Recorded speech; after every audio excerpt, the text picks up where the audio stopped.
साहब पाकिस्तान तरीके इंसाफ ने एक मरतबा फिर जो है वो डी चौक पहुंचने की कॉल दे दी गई है।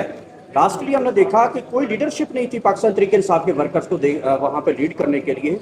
इस टाइम जो आपका बी प्लान है वो तैयार हो चुका है। इस मरतबा कौन भागेगा डी चौक छोड़ के, या दोबारा मारगला हिल्स की पहाड़ियां क्रॉस करते हुए एक नई स्टोरी सुनने को मिलेगी पाकिस्तान तरीके इंसाफ के कारकुन? पहली बात तो यह है कि मुझे ये बताएं कि इमरान खान साहब ने हुक्म दिया था ना कि डी चौक पहुंचे, सभी पहुंचे, पहली बात। दूसरी बात यह है कि ये कठपुतली वज़रा कहते थे कि अली अमीन गंडापुर अटक पुल क्रॉस करके दिखाए, दूसरे कहते थे डी चौक तक पहुंच के दिखाए। तमाम तर शेलिंग, फस्तायत और यजीदियत के बावजूद लोग वर्कर्स कई दिनों के लिए निकले, वहाँ डी चौक पहुंचे। अली अमीन गंडापुर अपने पूरे काफिले के साथ पहुंचा। हज़ारों की तादाद में शेल उनके ऊपर फेंके गए, और वो भी एक्सपायर्ड शेल, ड्रोन से भी, इवन हेलीकॉप्टर से भी शेलिंग की गई। मगर इस सब कुछ के बावजूद उनके काफिला वहाँ पहुँचने में कामयाब रहा। ये डायरेक्शन थी इमरान खान की जो कि कंप्लाई विद हुई। और उसके बाद जो इस फस्तायत के नतीजे में जो कुछ उनको हजीमत उठानी पड़ी मौजूदा फेडरल गवर्नमेंट को, आप उससे अंदाज़ा लगाओ कि इस तरह तैयारियां कर रखी थी कि जैसे खुदा न खास्ता कोई बाहर का मुल्क कोई जंग कर रहा हो, कोई इंडिया ने हमला कर दिया हो। ये कैसे मुमकिन है कि आप 3 दिन 4 दिन के लिए नेट बंद, टेलीफोन बंद, आपकी खंदकें खुद गई, पूरा मोटरवे को उखाड़ के रख दिया आपने, उन्होंने कुंडी इस्लामाबाद नहीं पूरा पाकिस्तान बंद कर दिया। ये तो कभी पाकिस्तान के तारीख में ऐसा कभी नहीं हुआ जो कुछ उन्होंने किया। उसके बावजूद आप देखें हज़ारों की तादाद में लोग पहुंचे। ये सक्सेस है। इस सक्सेस स्टोरी को आप चलाएं, बाकी छोड़ें।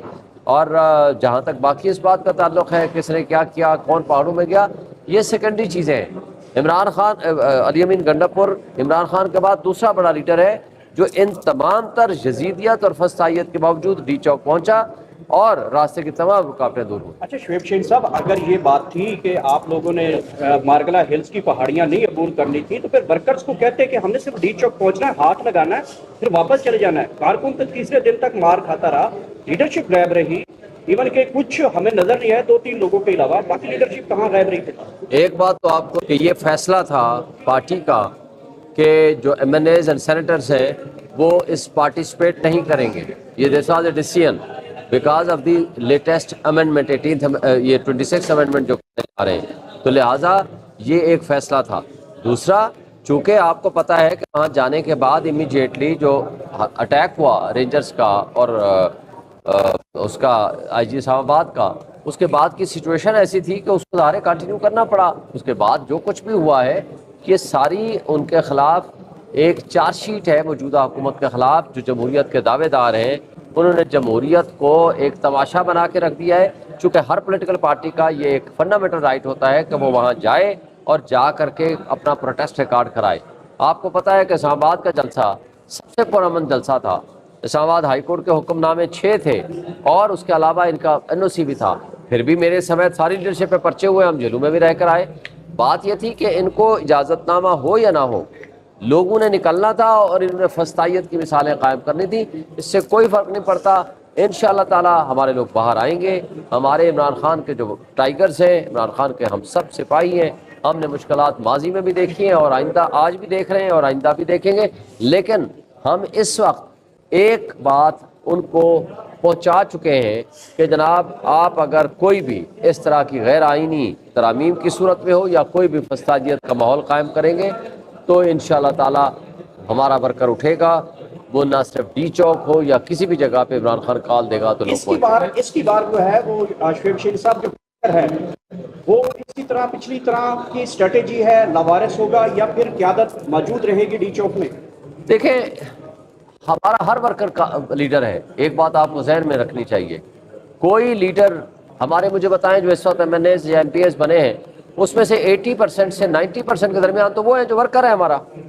हमारा वर्कर ही हमारा लीडर है। तो लिहाजा ये कहना कि हमारा लीडर और वर्कर के दरमियान को फ़र्क है, कोई फ़र्क नहीं है। सब निकलेंगे, सब जाएंगे और जो भी हमारी प्लान अब आगे आएगा। अभी हमने कॉल नहीं दी। आज हमने कॉल जो दे रखी है ये हमने 14 तारीख तक की कॉल, 13 तक या शायद 13 तक की कॉल दे रखी है। और वो 13 तक की जो कॉल्स हैं मुख्तलिफ पंजाब के उसमें है, शहरों में है। लेकिन इस्लामाबाद की कॉल या पूरे पाकिस्तान की कॉल इंशाअल्लाह हम 15 या 16 को देंगे। उसके बाद 17 या 9 होगी। وہ جو ہوگی وہ پوری پلان قسم کی پروگرام ہوگا، انشاءاللہ تعالیٰ آپ کو نظر آئے گا اور بھرپور کامیاب ہوگا۔ شاہین صاحب یہ بتائے گا جو بیرسٹر سیف نے رات کو بیان دیا تھا خاص کر پشتون تحفظ موومنٹ کی جو جرگے پہ حملہ ہوا تھا اس کے بعد، تو انہوں نے کہا تھا یہ پارٹی کلعدم کرا دے دیا ہے، اور جو واقعہ ہو گیا تھا اس پہ بھی کوئی اظہار افسوس بھی نہیں کیا تھا، اس بیان کو آپ کس ہم نے کل اس کو ریجیکٹ کر دیا ہے اس بیان کو۔ کل مخصوص A1 پوائنٹ ایجنڈا پہ کل میٹنگ ہوئی ہے ہماری اپنا پولیٹیکل کمیٹی کی، اس نے اعلامیہ جاری کر دیا ہے کہ ہم کسی کے بھی بنیادی انسانی حقوق کے اوپر حملہ اس کو پسند نہیں کرتے۔ جو کچھ انہوں نے فیڈرل گورنمنٹ کر رہی ہے، جو پابندی لگائی ہے، وہ بھی غلط ہے۔ ہم نے یہ بھی کہا ہے کہ جو انہوں نے فیڈرل گورنمنٹ میں تھرو IG KPK اور وہاں جو فائرنگ کروائی ہے اس کو بھی ہم مذمت کرتے ہیں۔ اس کے حوالے سے چیف منسٹر اپنا رول ادا کر رہا ہے، سب کو بلایا ہے کہ آئیں اپنا ریزالو کریں ان ایشوز کو۔ ہم نے اس کو سارے ایکٹ سے ہم نے لا تعلقی کی ہے اور فیڈرل گورنمنٹ کی مذمت کی ہے کہ وہ غلط کر رہے ہیں، اور ہمارا بڑا ڈیٹیلڈ اعلامیہ جاری ہوا ہے، وہ آپ پڑھ لیں۔ آپ کا اپنا ہی ترجمان ہے سر؟ غلط ہے وہ، ہم اس کو نہیں مانتے، اس کی ذاتی رائے ہوگی سکتی ہے، ہم نے اس کو ریجیکٹ کر دیا ہے کل ہماری پولیٹیکل کمیٹی نے۔ تو کیس جو ہے وہ تھوڑا سا کمزور ہونا شروع ہو جاتا ہے، کیا کہیں گے؟ یہ افسوس کی بات ہے کہ اب عمران خان صاحب کی تقریباً سارا قبہ ہی ان کا تقریباً زیر حراست ہے۔ میں تو یہ کہوں گا بیٹے شاید اس لیے نہیں کیونکہ وہ ملک سے باہر ہیں۔ یہ تو 302 کے مقدموں میں ہوتا تھا کہ کافی وائڈر نیٹ پھینکے جاتے تھے، پوری فیملیز کو امپلیکیٹ کر لیا جاتا تھا۔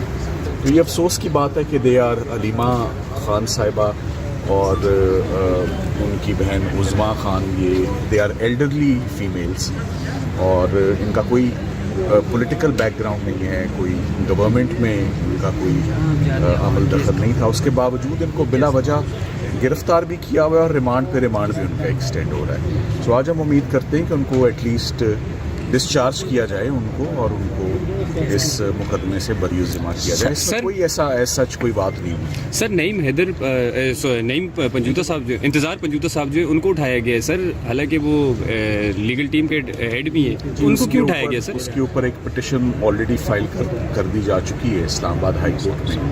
چیف جسٹس صاحب نے اس پر سماعت کی ہے، اور IG صاحب سے انہوں نے تھوڑی دیر پہلے ان کو طلب کر رکھا تھا۔